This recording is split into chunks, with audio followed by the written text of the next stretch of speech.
Hi, how are you? Hope you're doing well. I've just got another sort of video, another sort of topic that I think is quite interesting.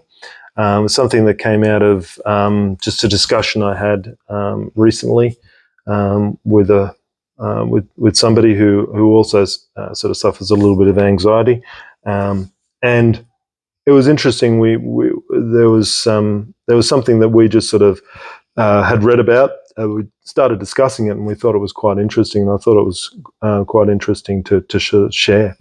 And we did do some research on this, and there is some sort of literature around this as well. And is really talking about the time frames, and I'm not talking about Christmas Carol, ghosts of past, present, and future, but it does actually look at those three areas: the past, the present, and the future, and how those timeframes and thinking about those timeframes can actually have an impact on how you're feeling.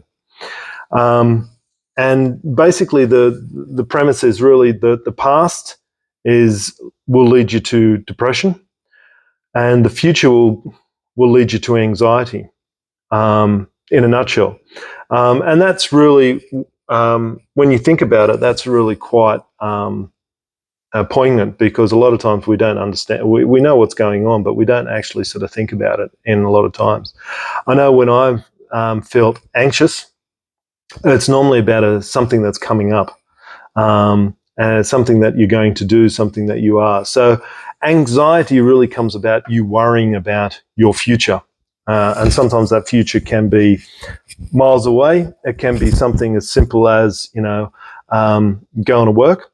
And also it can be something when you've got chronic anxiety, it can be something about that's constantly on your mind. Am I going to have a job? Am I going to be able to pay for things that I need to pay for? That's chronic anxiety that's been driven by your future concerns. And so that's really where that anxiety is coming from. It's coming from that future and worrying about that future. In the same token, you've got the past, and the past giving you depression. You're thinking about your actions. You're thinking about how you were. You're thinking about the things you didn't achieve. You're thinking about the goals that you didn't reach. You're thinking about all of those sort of things from the past, and that's making you feel guilty, sad, shame, whatever it happens to be, your behavior, whatever it happens to be, all those sort of negative emotions around shame, guilt, all lead to depression, and you're sort of really then sort of thinking about your past. So your past, you're wallowing in it. You're talking about what's it, and you sort of sink yourself into the mire of those negative thoughts. Then the future is really about those anxiety. What's going to happen? Where am I going to be? What am I going to be okay? So you're building up and you're psyching yourself up, and you're sort of starting to worry about those things. So you've got those two sort of emotions, and you can have both of those at the same time. I know I've had anxiety and had depression at the same time, and it's not a good feeling. You're worried about how you were, and you're worried about what's going to happen. And so it's really then important to sort of think about your present. And that's where mindfulness, and where I've been doing quite a little bit of stuff on mindfulness lately, about where that is and how that's been interacting with you. Because I think mindfulness is then being in that present.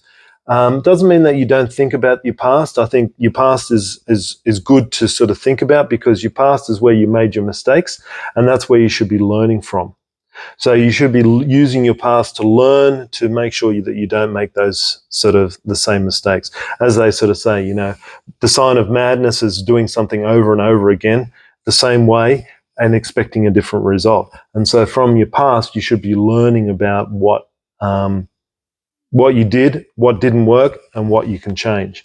And then your future is not about getting anxious about it. It's about really sort of thinking about what are your goals? Where do you want to get to? What are the things that you can achieve? What are the things that you can put your mind to? So you're actually looking at the future as something to strive for, something to be excited about. rather than worrying about it. And sometimes it's not so easy to just sort of say, oh, okay, I'm just going to sort of suddenly be happy about the future. Why think about those stupid things? But it is about sort of picking one thing sometimes. It is always about that one thing. Well, what can I be excited about today? Sometimes it can just be something like, I've made myself a really nice lunch. I'm excited about eating that lunch. Great, that's one thing. Sometimes it can be something later on in the week, something later on in the month, a trip you're going on. So there's all of these things that you can be excited about. But really what you want to do is live in the present so that you can actually live there. You can learn from the past and be excited about the future and live in the present.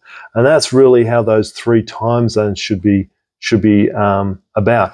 And if you look at A Christmas Carol, that's really what he's talking about there, when he's sort of like, you can live in the past and sort of see how it was and how you were and learn from it. The future is not written, but if you are going to continue to do what you're doing at the moment, this is where you're heading and this is where it's going to be. But the future is not written, so you can do that. But if you invest in the present, invest your time in people, invest your whatever it happens to be, in yourself, then you can change what that future might look like. So it's the same sort of thing that you're trying to do there with both of those sort of